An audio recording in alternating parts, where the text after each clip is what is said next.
Tonight, turning down the temperature. We probably won't get anything unless I decide to use excessive strength and force, but I won't do that. President Trump takes military force off the table in his Greenland pursuit. Plus, pitching to the province. We need ongoing base funding. The need continues to grow. Local leaders and their requests for government funding.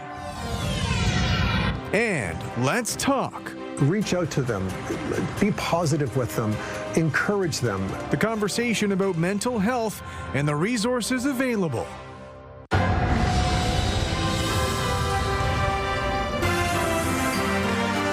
CTV News with Carlyle Fiset. Good evening. Thanks for joining us. We begin tonight in Switzerland and the World Economic Forum, where Donald Trump delivered his own address, taking aim at our Prime Minister and reaffirming his Greenland ambitions. As Joy Malbin reports, the president insisted on taking control, but promised not to use force. The U.S. president arrived by helicopter, appearing before business and world leaders, stepping up his demand to own Greenland. So we want a piece of ice for world protection, and they won't give it. The president falsely claimed the U.S. owned the island, defending it from the Nazis during the war. It's Danish territory, but Trump wants it back.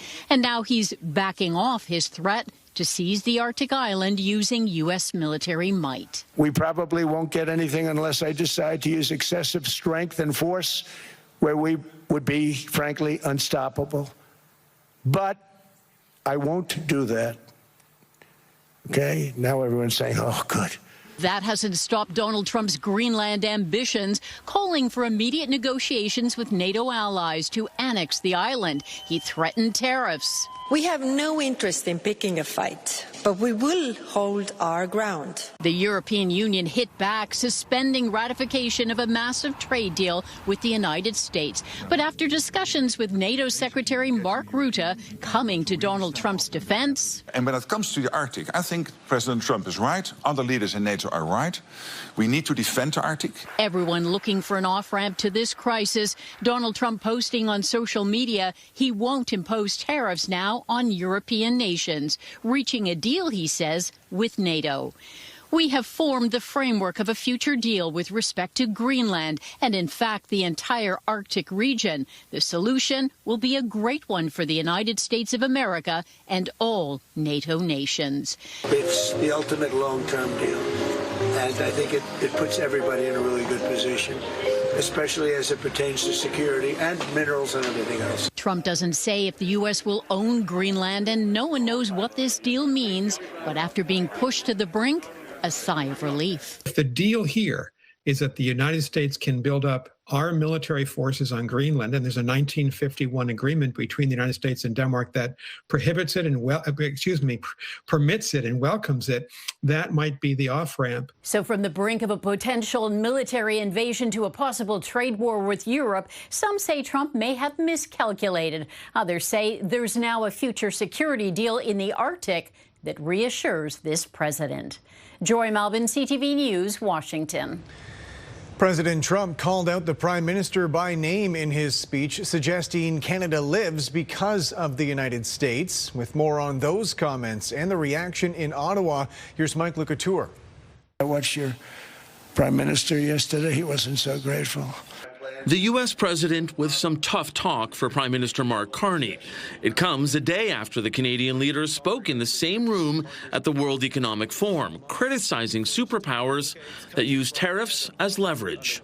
But they should be grateful to us. Canada lives because of the United States. Remember that, Mark, the next time you make your statements. Donald Trump didn't say which statements, but Carney's speech urged middle power countries to act together. When we only negotiate bilaterally with a hegemon, we negotiate from weakness.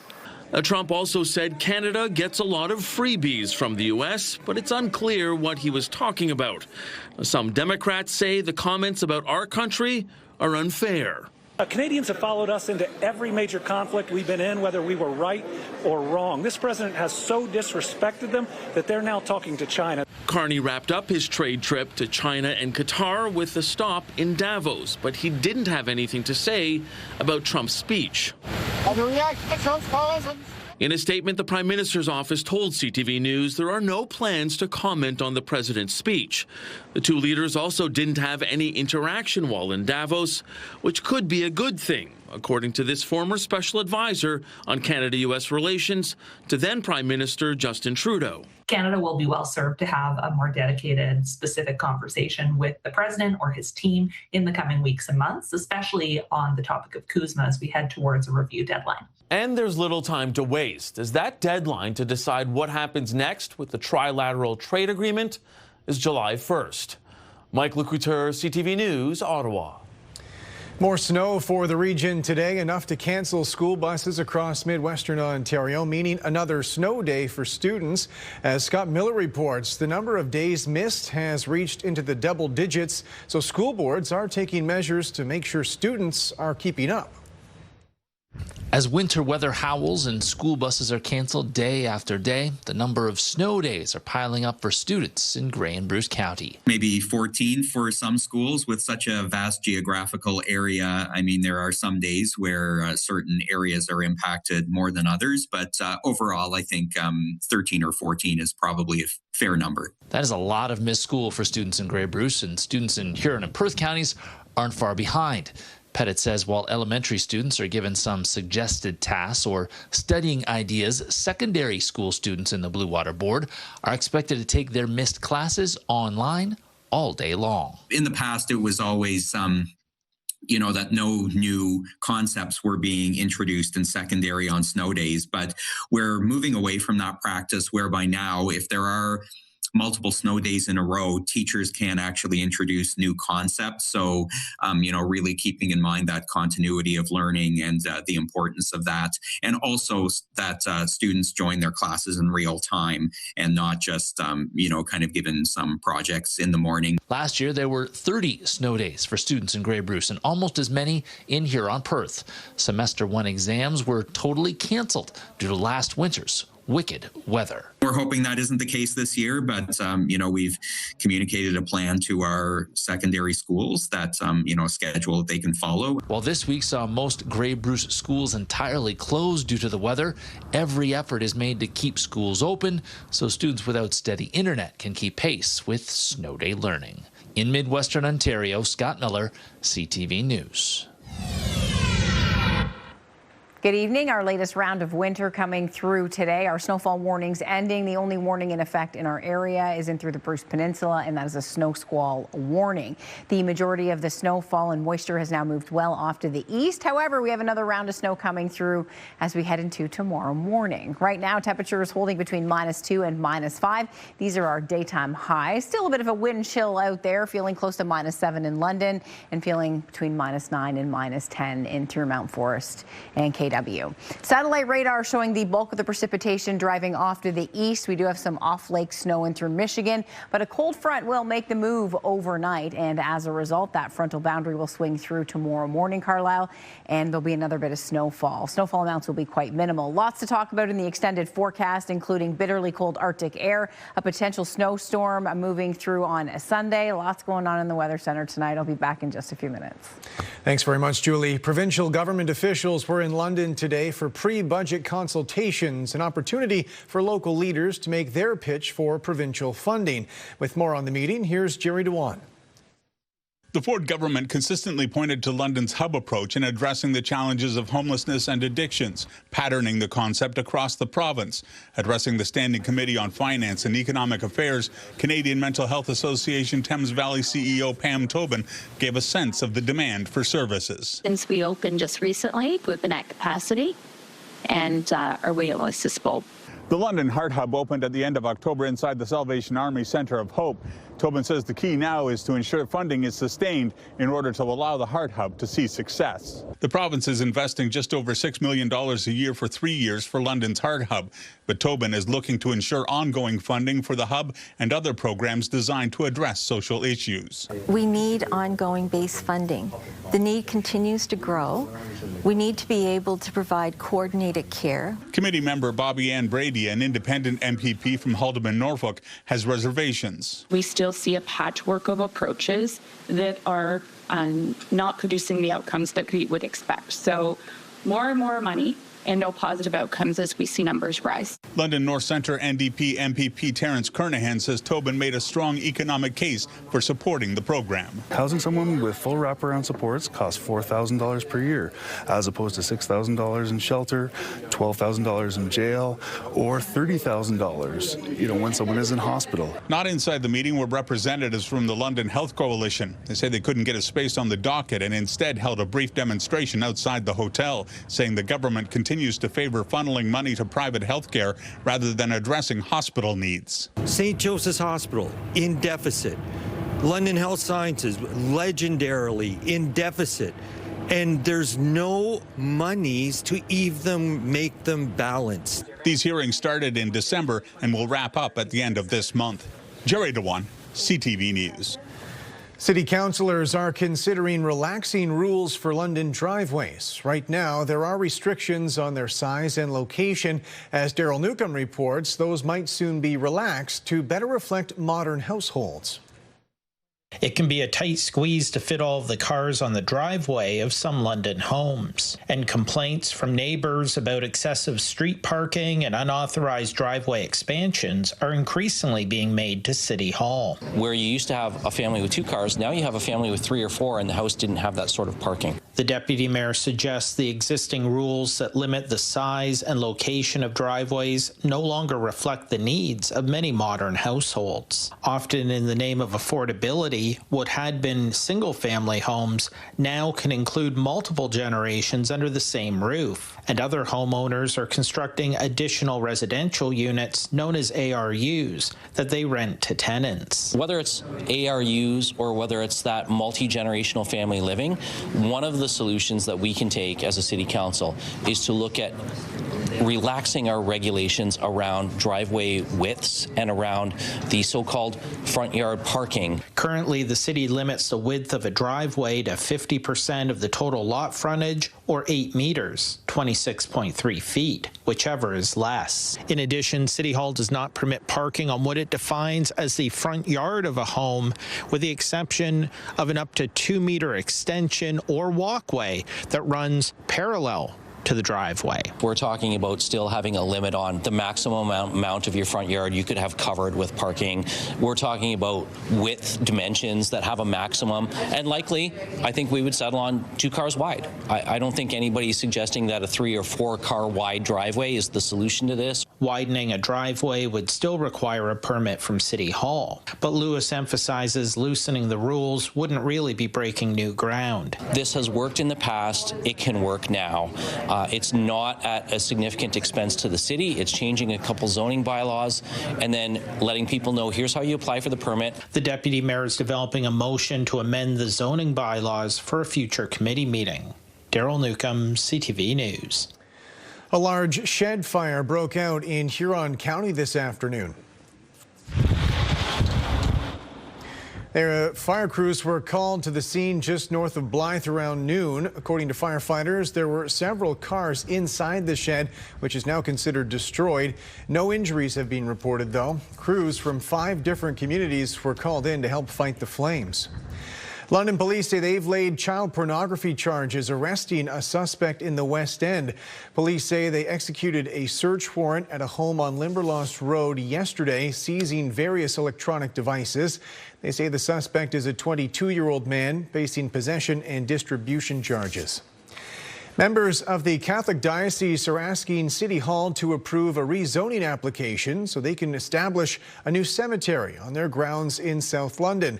As Brian Bicknell reports, if it goes ahead, it would be the city's first new burial grounds in decades. When it comes to burying those who have passed, London may be running short on space, according to this funeral director. And if we didn't have the rate of rising cremation, the cemeteries would probably be all full by now. But there's just the absolute population growth. There's lots of groups of people that will not or do not cremate for various reasons. Joseph O'Neill says the city is long overdue for breaking ground on new burial grounds.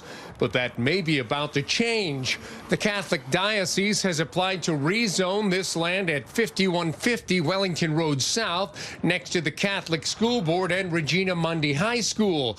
Current zoning allows for a community facility. The diocese wants to turn the 15.6 hectare plot into a cemetery. The Islamic cemetery in South London opened in 2005, and aside from this one, the newest cemetery dates back to the 1930s, nearly 100 years ago.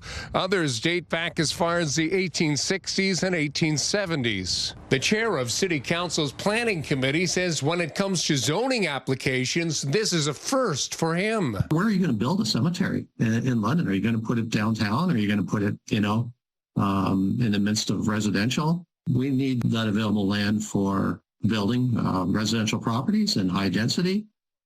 So, on the face of it, it seems like a pretty good spot for a cemetery. But the municipality may be the least of the applicants' concerns. O'Neill says getting a cemetery built anywhere in Ontario involves jumping through bureaucratic hoops at every level. And NIMBYism is one big thing. And nowadays, too, you've got to go through all the environmental laws. You got to do this and that. And you're dealing with so many layers of bureaucracy. They're not just dealing with the city. They also have to deal with the bereavement authority of Ontario, and they have to meet standards. And then they also have to open up trust funds for perpetual care. A public participation meeting on the rezoning application is set for January 27th at the next meeting of Council's Planning Committee. Brian Bicknell, CTV News. An update from London Health Sciences Centre leadership today, days after a code grey was put in place because of infrastructure issues. This is not as a result of a single failure or a recent decision. It is a consequence of decades, and yes, decades, of deferred infrastructure investment here at LHSC. Millions of dollars that should have been reinvested into infrastructure were diverted elsewhere. And in many cases, that diversion served individuals' personal interests rather than the long-term safety and reliability of the hospital.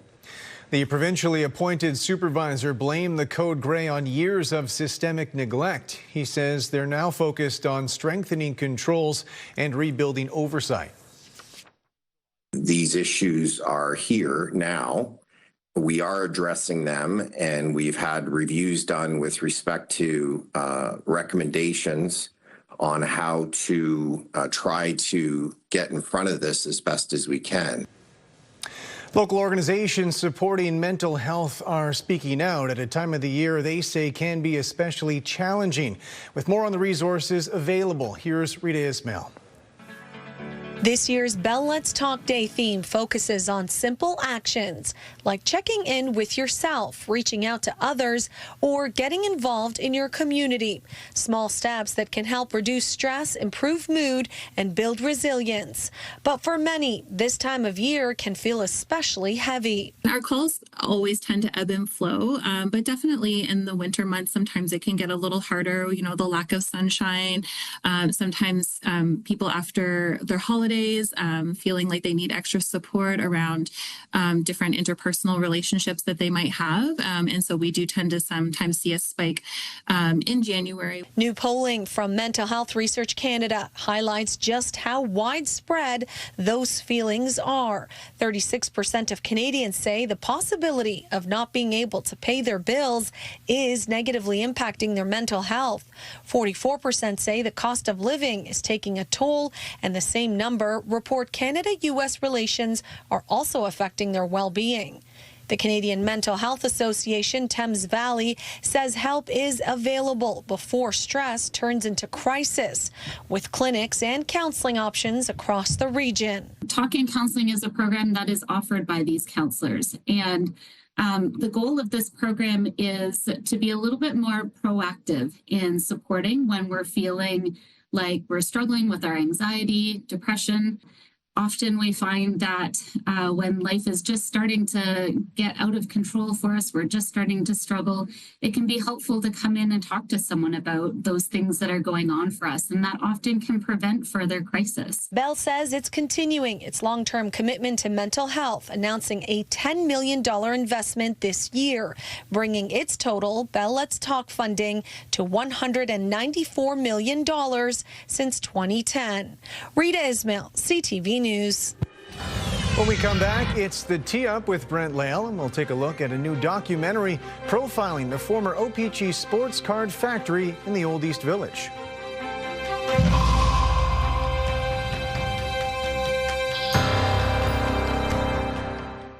Download the CTV News app and stay on top of local stories as they unfold. We begin tonight with Ontario's latest. Customize your feed and watch live wherever you are. ctvlondon.ca, your home for news.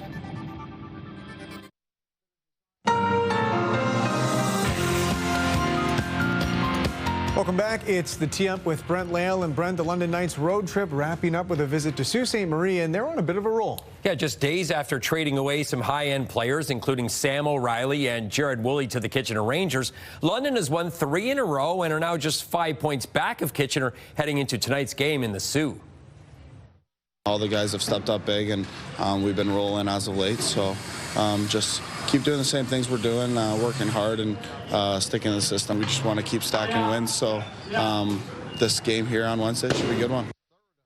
It's exam week for high schools, and that means a break for the winter sports season. Yeah, play will resume in early February, Carlyle, as teams make that second half push towards a berth in WASA and ultimately OFSA.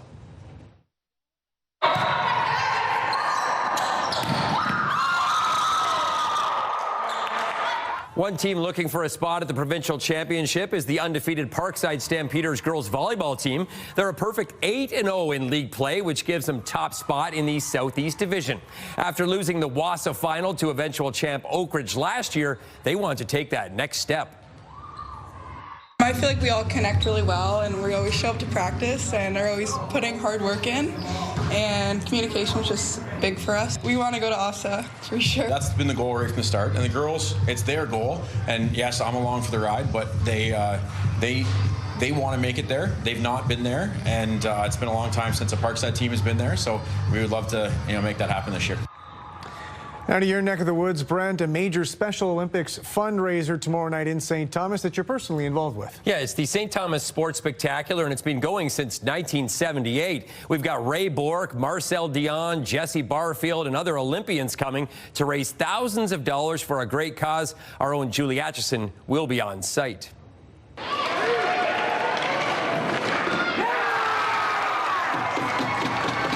The London Blizzard held their 20th annual Sledge Hockey Invitational this past weekend. 40 teams coming from as far west as Calgary and south to the United States.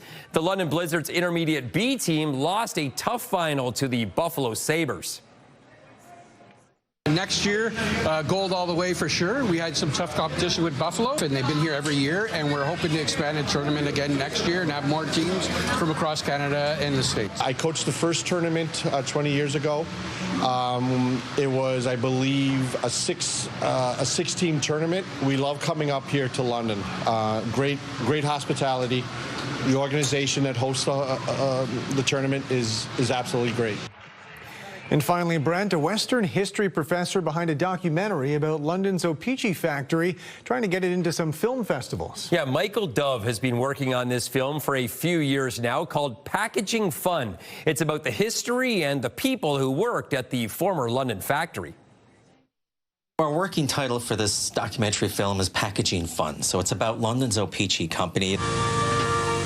Beginning in 1911, the East London factory packaged candy, chewing gum, and most notably, trading cards. Felt like Evel Knievel putting the cards in your bike spokes and then chewing the gum and everything else. And when I came to London, I came here to do the Masters in Public History. I didn't know much else about London. The only thing I did know really was that O-Pee-Chee was based here. 30 years later, Michael Dove is in the process of finishing a film about the business, the employees, and the nostalgia of the famous company. Doing oral history interviews with folks who worked there, who owned the factory, but also folks who just remember, passing by on their bikes on the way to school and smelling that sweet smell, of gum in the air. The documentary started out as a passion project, but he quickly got his master's in public history students involved. I was very honored to do it because I was a card collector growing up. Nisa Long and her father collected cards, and during the filming and research, she got to open hockey card packs with Ben Kimmerly of London's Players Sports Cards. I grew up going to Players, so it really was special to me to be able to see something that I collected, that I thought was collecting dust, be able to bring it out and showcase it to my class and tell the story of my dad and I collecting. The elements have been gathered, and a trailer for the film is now complete. We're solidly into post-production, and we're trying to get this documentary film ready to submit to a film festival for 2026. Hopefully it'll align with the city's bicentennial. Forest City Film Festival would be a great place, so we'll certainly look into that, and we're going to get it out regardless because we want to share these wonderful stories with Londoners and Canadians. Brent Lale, CTV News. Julie's on the desk with me now. Something about watching that story and seeing all that retro footage, the vintage vibes that are in there. Fascinating look at London's history. Absolutely. I love documentaries, and I will definitely be checking that one out. It's so cool. We got lots to talk about weather-wise. Yes, we going on. Sure do. Today we have the snowfall Clipper system moving through. The warm front came in, and that's why the temperature climbing a bit this afternoon. Also, that snowfall, it was slippery out there today. It's icy tonight, and the temperature continuing to drop off. Our forecast low will drop down to about -8. Now our high today -2, low of -13 last night, and the cold air returns to southern Ontario in the coming days. We'll have blasts of bitterly cold Arctic air on a series of cold fronts. Satellite radar still showing some snowfall over the area. We will have some flurries continuing tonight with some blowing snow. The winds continuing to be a bit gusty. As we take a look at the London airport, we're still sitting at our high for the day. The winds briefly easing off, but I am expecting them to pick back up. So as we take a look at the Great Lakes, you can see the snowfall that's continuing and rounds of snowfall, as I mentioned earlier. That's what we're looking at. So overnight, chance for flurries, although snowfall amounts will be quite minimal, just some light flurries. Heading into tomorrow morning, a little wave comes through with another front, and this one will usher in some light accumulation. So overnight lows -6 to -8. Wind chill feeling close to -16. Still some snowfall continuing tonight north of us. There's the area coming through first thing in the morning. So anywhere between about 4 and 6 a.m. So greasy road conditions heading out the door. By the afternoon, some squalls will develop north of London. However, the snowfall will come to an end in London with just the chance for some light flurries. And as you can see, it looks like to be a very intense heavy band of snow. So this will create some whiteout conditions through parts of central Bruce County, and it looks to last right through the day and toward gray as well. So this one will lead to additional accumulations of about 5 to 10 centimeters.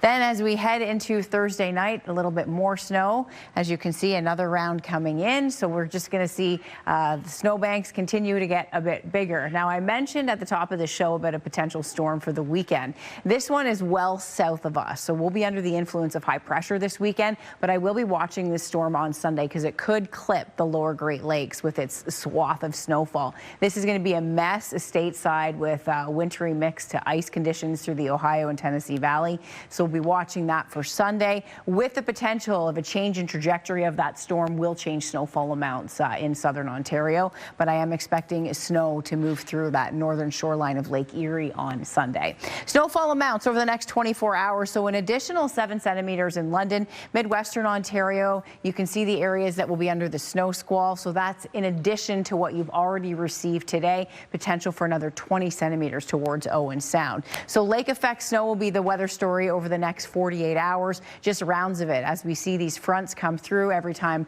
we get a shot of cold cold Arctic air, the potential for lake effect snow will redevelop. So our weather story in the coming days will be colder temperatures and, yes, more snow. Temperature tomorrow afternoon, not much in way of recovery from the morning. The forecast high -7. Winds will be out of the west. Expect some blowing snow.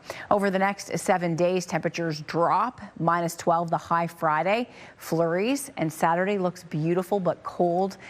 Lots of sunshine. Gorgeous day Saturday. Bundle up, though, if you're heading out. Sunday, potential for some snow, 5 to 10 centimeters. Again, I'll be watching this one. Sunday will be the system to watch, that's for sure. Cloudy Monday at -8 and still cold Tuesday and Wednesday. I don't even know if I've gone cold enough in the extended forecast.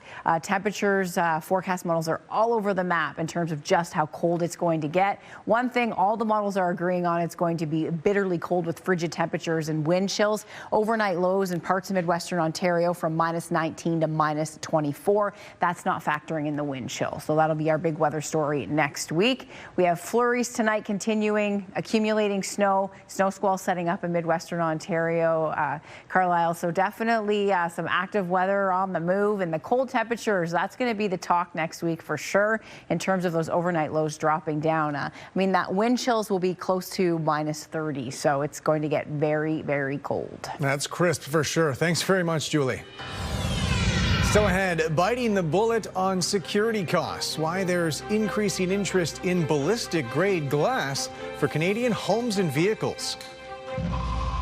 We want you to be the most popular friend in your friend group and take care of date nights for the entire year. With Pure Country 93's Big Ticket for a year, you have a chance to score a pair of tickets to every single country show coming to the London area for 2026. Be listening for the next keyword tomorrow morning at 8:40. Good luck.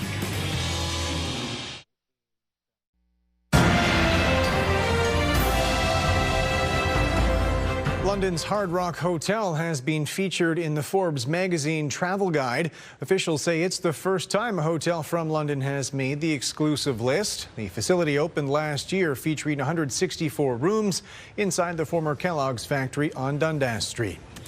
A Canadian security company is promoting bulletproof glass for homes and vehicles. The company's owners say there's increasing demand, especially in the Toronto area, because of home invasions and extortion attempts.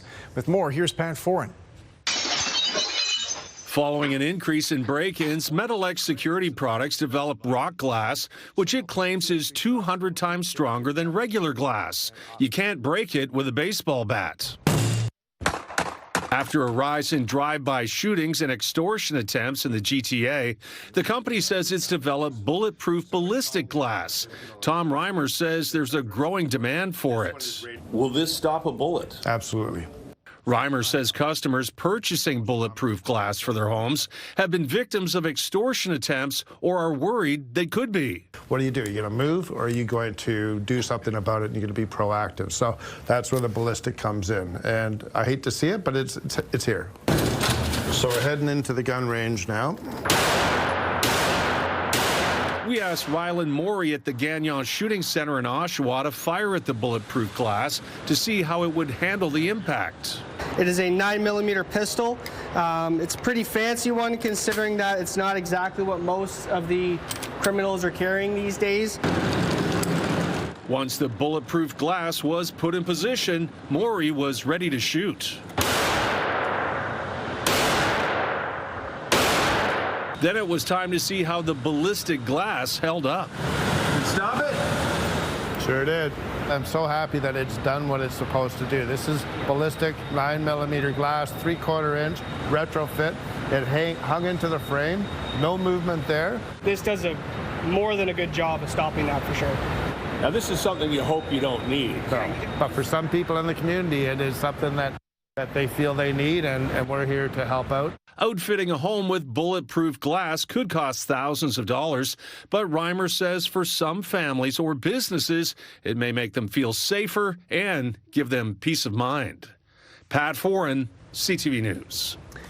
Stock markets bounced back after the American president said he would not use military force to take Greenland. The TSX was up about 100 points. In New York, the Dow added 589. The Nasdaq is up 271. The Canadian dollar gained almost 1/10 of a cent. On commodity markets, gold is up almost $72 an ounce. Oil gained 26 cents a barrel. Later on CTV News, from waking up without his memory to finding a new lease on life, the stroke survivor now determined to give back. Welcome back. A family in British Columbia are sharing their story of heartbreak over the loss of a loved one to mental health struggles. With more on their experience and their loss, here's Andrew Johnson.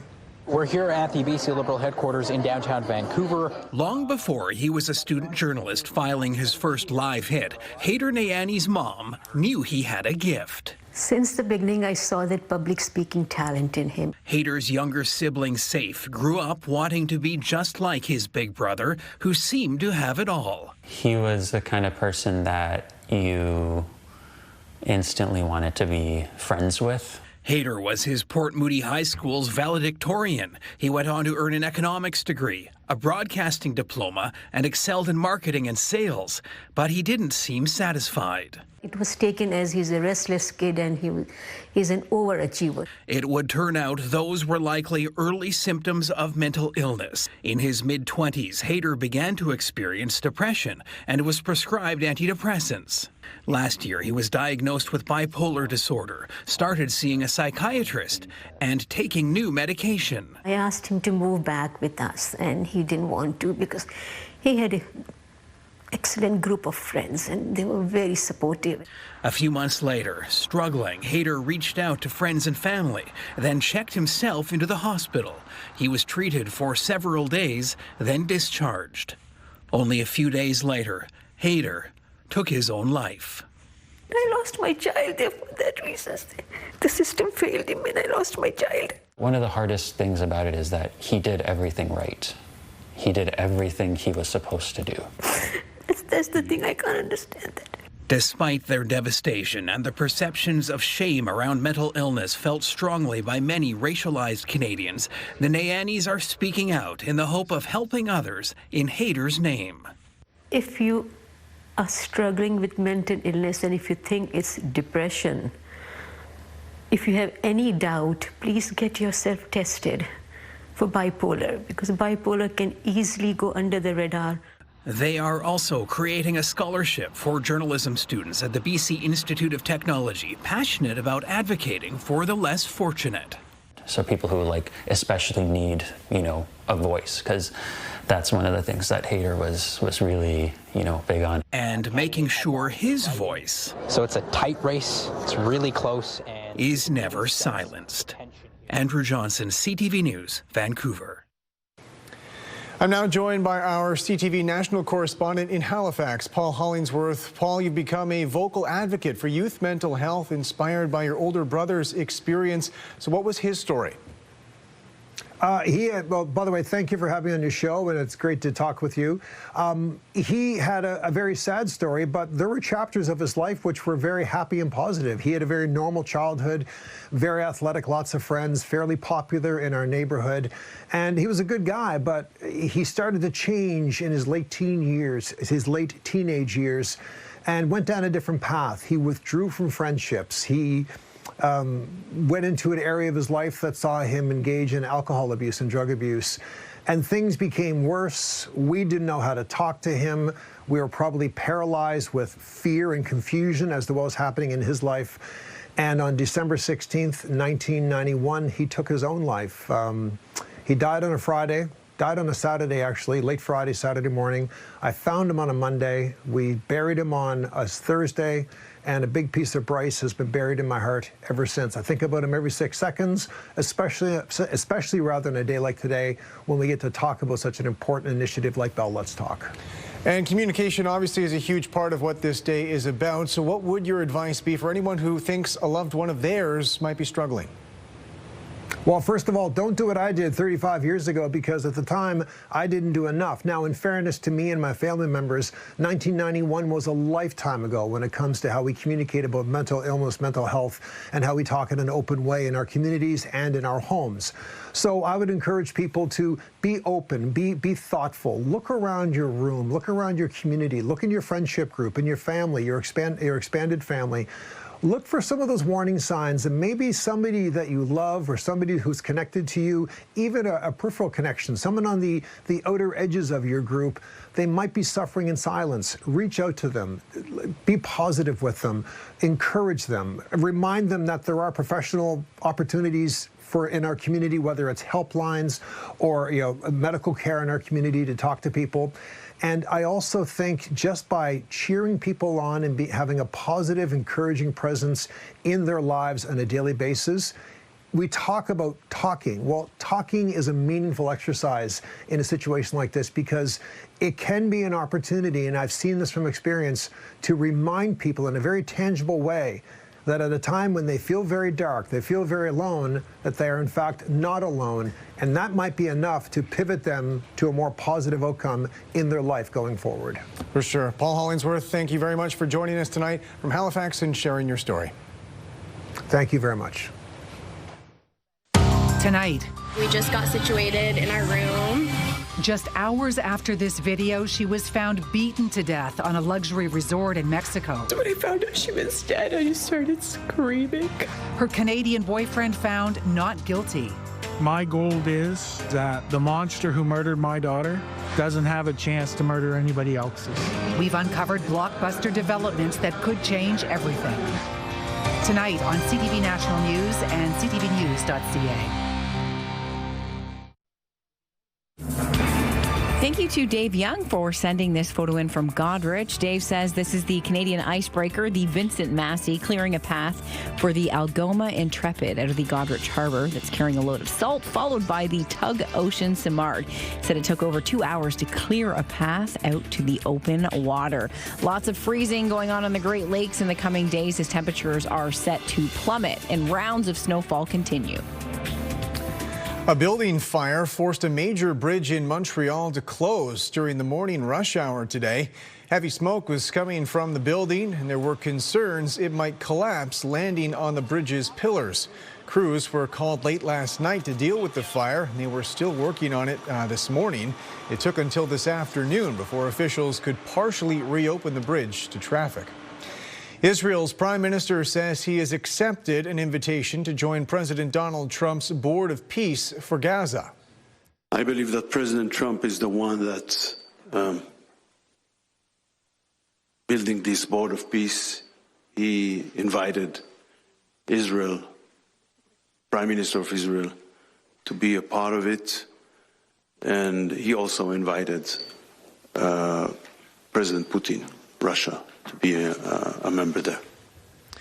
Israeli officials had previously pushed back on the committee because it included their regional rivals from Turkey, and they weren't consulted prior to the committee's creation. Trump has indicated the board will act as a conflict mediator.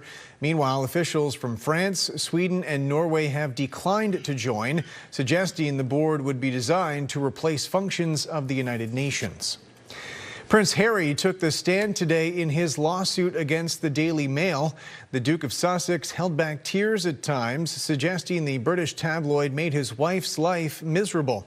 Prince Harry is among 7 claimants, including Elton John, who are suing the paper's publishers, accusing them of violating their privacy from the early 1990s to the 2010s.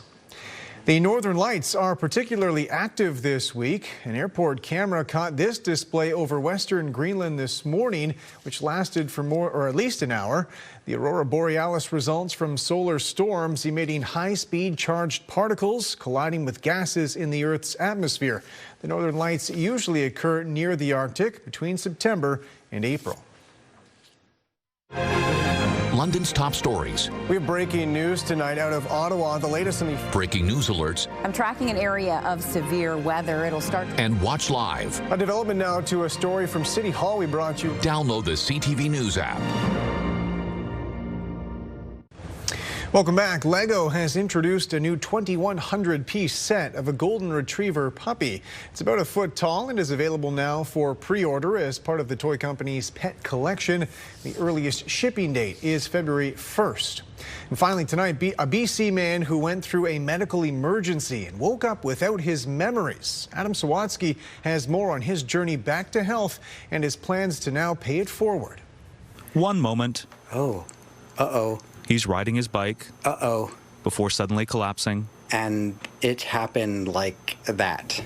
The next moment, Ryan Heitinen was waking up in the hospital. I forgot everything. What do you mean by that? Everything. Not only did Ryan not remember who he was, he didn't know he was married with kids, let alone recognize the woman saying she was his mom.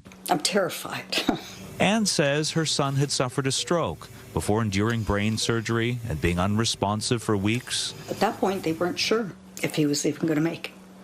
Until one day, Ryan's wife and kids walked into his hospital room. His face just lit up. Absolutely lit up. I suddenly remembered I have a daughter and a son. And we all kind of went, okay, this is what he needed. He needed a purpose. Inspired by his family, Ryan has fought to learn how to do the most basic things again.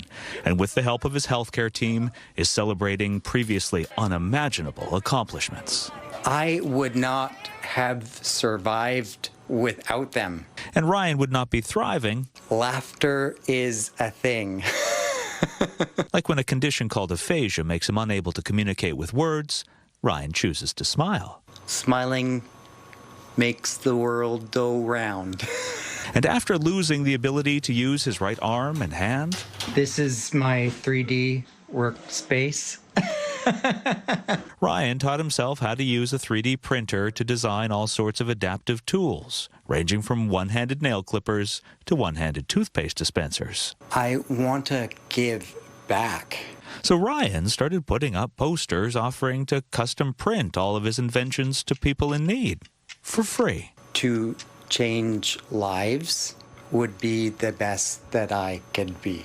And instead of mourning what he's lost, Ryan is choosing to celebrate all the good he can find. And you have to find joy in your life. And Ryan has done that. Adam Sawatsky, CTV News, Vancouver. And that's it for us. Thanks for watching. For your latest local headlines, you can always head to our website. I'm back tonight with your late news at 11. Bye for now.